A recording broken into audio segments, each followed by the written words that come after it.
Have you ever made a real decision to change and then watch it yourself slip right back into the old pattern?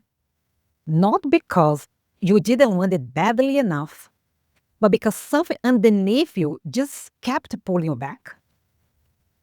Don't worry, that's not a character flaw. That's neuroscience.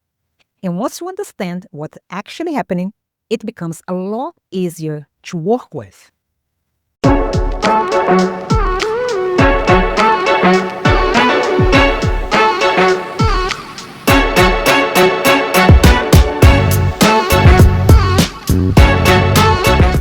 Your brain is wired to treat familiar as safe.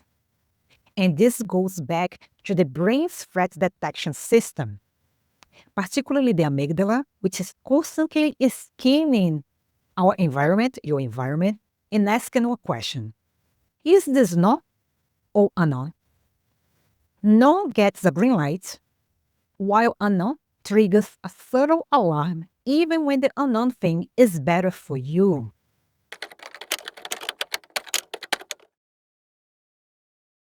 Psychologists call this the near exposure effect.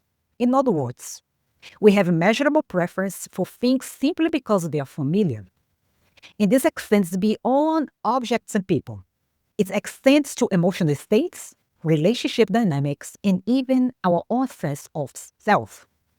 Your brain filters information in a way that reinforces your beliefs. Through confirmation bias, you actively seek out evidence that supports your negative outlook, and then through selective attention, you focus more on the negative aspects of your day while ignoring the positive. Now, together, these patterns shape your mood and behaviors, like snapping at a coworker or being irritable with a loved one, which only invites more negativity into your day. Your mind magnifies what you focus on.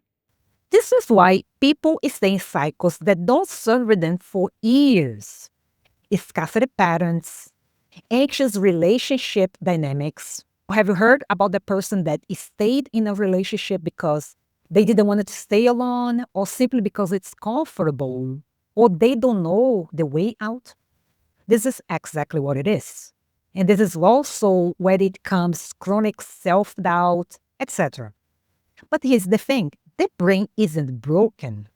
The brain is doing exactly what it was designed to do, protecting you from the unfamiliar. But see, the problem is that that unfamiliar thing is protecting you from growth.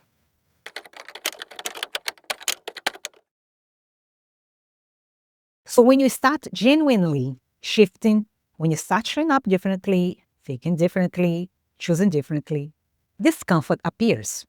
And the problem is that most people read that discomfort as a signal that something is going wrong. But here is the reframe. The discomfort is often the feeling of the old self losing its grip. And please keep in mind, this is not failure, it's friction. And friction is exactly what you would expect when something real is changing. Eckhart Tolle described this as the ego's attachment to its own story, even painful stories, because they create a not stable sense of self.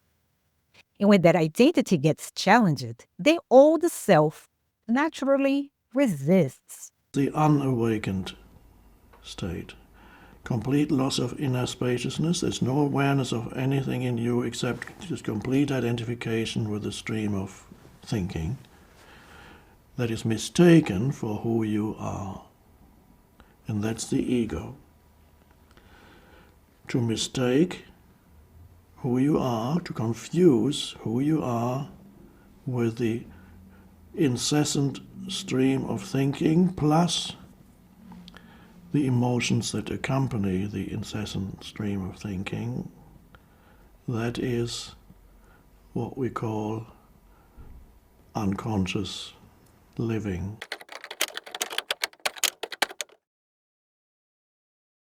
So the next time you feel resistance while you're trying to grow, pause before interpreting it as a sign to stop.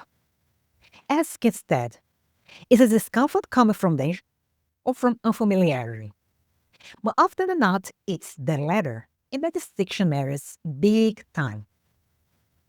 So remember, resistance isn't your enemy. is often a signal that you're actually moving. And the key here is learning to keep going through it rather than retreat to what is comfortable. And you want to learn the most practical thing you can actually do to start rewriting that identity at the neurological level, because repetition changes the brain in ways that are measurable and real. So please don't forget to subscribe and hit the notification bell so you know the next time I upload new videos. And please let me know in the comments, what is one familiar pattern you keep returning to, even when you know it's not serving you? So, this is what I have for you today.